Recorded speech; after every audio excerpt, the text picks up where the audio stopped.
Hello everybody, and I'm going to be teaching you how to play Empire. This is a super easy memory game that I've used a ton, and it works great for small groups.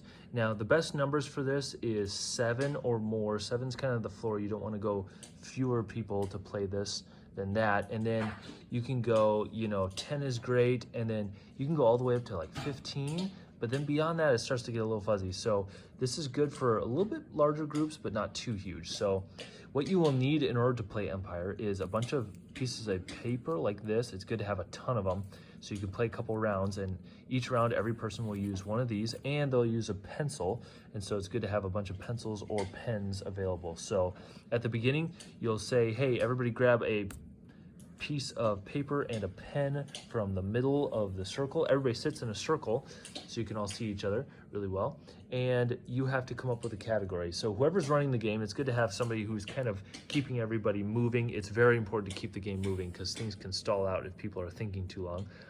But you'll have somebody choose the category, and one category that I like to do is famous people or characters. And so, like, for instance, I wrote down an example here, Iron Man. That can be really good. Just make sure to tell people that whatever category you choose, whether it's food or whatever, books, that it needs to be a readily known thing. It can't be super obscure, just make it something that people will know generally. Now, the thing is, as they write these, you have to encourage them, keep it secret, because you are going to be trying to guess who wrote down which thing after this is all said and done. So let's say I secretly write down Iron Man, and then tell everybody to fold them only once in half, and then hand them to whoever is going to be reading.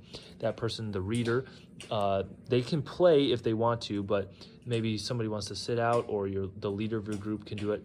You can walk around and be like, okay, give me your folded card, sheet of paper, and then that person, once everybody has theirs turned in, will read them. Now, let's say if you have 10 or less people, I would advise just reading them once, because otherwise it's too easy to remember them all.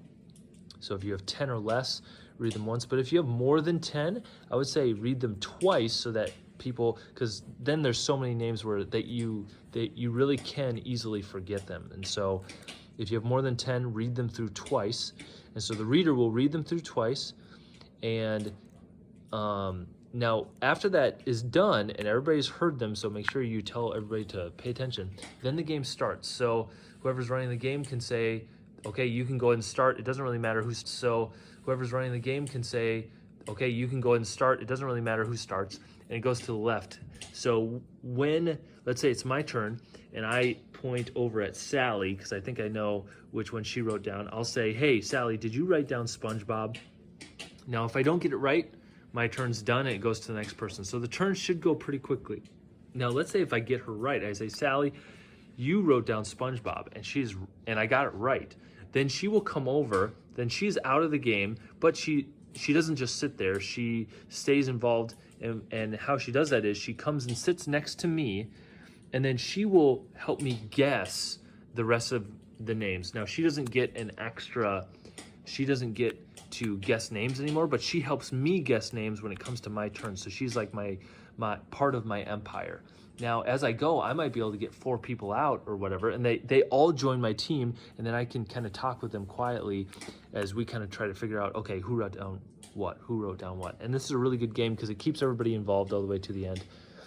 And then let's say I have 4 people on my team. I guess 4 people, but then somebody finds out that I wrote down Iron Man. They say, Eric, you wrote down Iron Man.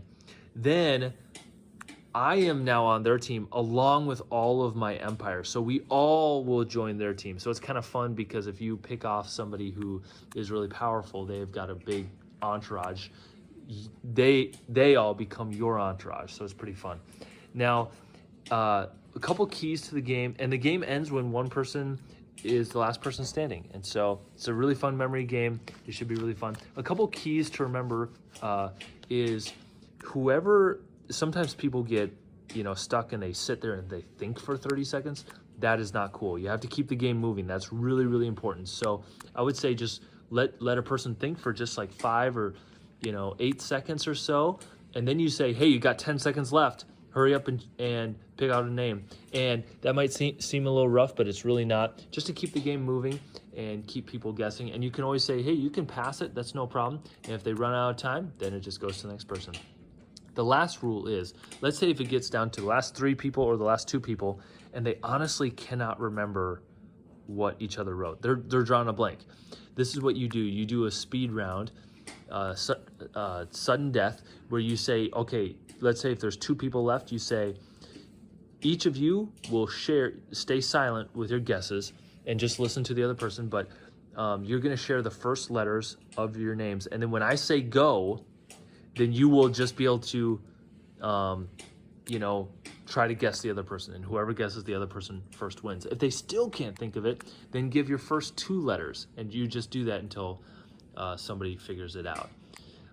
And make sure to, after they give have them each give the first letters quickly, and then let them guess, because that's important so they can't think by themselves. So, and that's the game of Empire.